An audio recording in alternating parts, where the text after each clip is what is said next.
Let's move on now to the final email of the day. And the final email today comes to us from one of our Patreon supporters, David Chance. First of all, thank you for being a Patreon supporter, David. How come superhero shows are addicted to the villain of the season trope? We get a season full of filler episodes, many of which feature our hero or heroes getting humiliated by the villain. One of the great things about the Star Trek series is that they were full of many superb single story episodes. All right, thanks a lot for the question, David. And yeah, in a lot of the comic book shows these days, particularly like Arrow and Flash and others, there is, like with Flash, oh, this season my villain is the Reverse Flash. This season my villain is Avatar. This season my villain is Zoom. This season my villain is... whatever the thinker dude's name was. I can't even remember. DeVoe, which was terrible, by the way. Arrow, this season, my villain is this guy. This season, So, yeah, there is that. I think the reason they do that, I'll be honest with you, I don't mind that formula.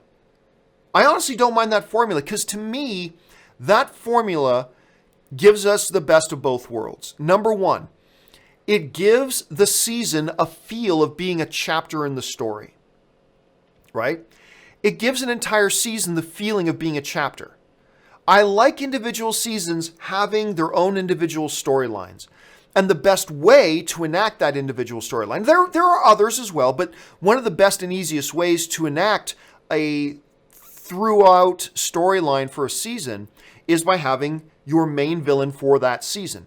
That gives you a sense of a chapter in the story. But what we've also seen in these shows that are like 20 plus episodes long during a season is that still gives them room to have a couple of episodes each season that are kind of one-off stories. That step away. You know who does it all the time? Supernatural. Supernatural does this all the time. Like, let's say the big arc of this season is they're trying to find the Hell Tablets. Okay, the boys are trying to find the Hell Tablets. That's the story of the season. But what they would still do throughout the season is once in a while the boys go, well, look, we've been going at this for a couple of days. We haven't gotten any new leads. Let's go work a job. And they take a side episode out to go to, Buxom, Idaho somewhere to research a nest of vampires that are there. And they have a single shot episode. And then they'll have 4 or 5 of those single shot episodes throughout the season while also having one ongoing long story.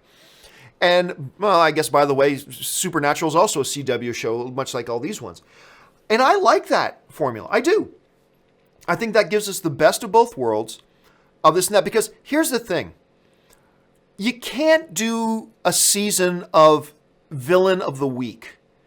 Number one, you get no overall story arc. And to really stay connected to these shows, I think you need overall story arc. Especially these superhero shows. But the other problem is, at 20 plus episodes, you are going to burn through your villains so fast. So fast. Hey, we got Grim Man as this one. Oh, good, I love Grim Man. Well, Grim Man got beat in one episode, and there goes Grim Man. Ah. Oh, look, they got Hell Baby. Oh, great, I love the Hell Baby villain. Oh, but he's only going to be in next week because then he's going to get beaten that week and then we're never going to see Hell Baby again. Oh. So by having these overall story arc lines, you can do those individual villains and you can have your villain of the season and have overall story arcs that play out like a chapter in a story and have individual one-off stories. I kind of like it myself, to be honest. I could see why maybe it frustrates some on one way. Like, I've heard from a lot of people that don't even like the one-off stories. I've heard from a lot of people that said, a season should just be about one villain and have no side episodes. Every episode should be in that story. And then there are some people like, no, we want more one-shot episodes peppered in there. And then there's some like you are saying, why do we even need a villain of the month or a villain of the season? Let's just do all one-shot shows. So it really depends on the individual show. It all depends on the flow of the show and what works and what doesn't. But you do have to be careful because you can burn through your villains pretty damn fast, I think. All right, guys, that'll do it for all of the emailed in questions of the day. Don't forget, email me at john@thejohncampeashow.com and put the word topic in the subject line, and maybe you can see your question on a future episode. Okay, with that out of the way, guys, we've got a little bit of time left, so we're going to go over to the live chat board and take some of your live questions right now.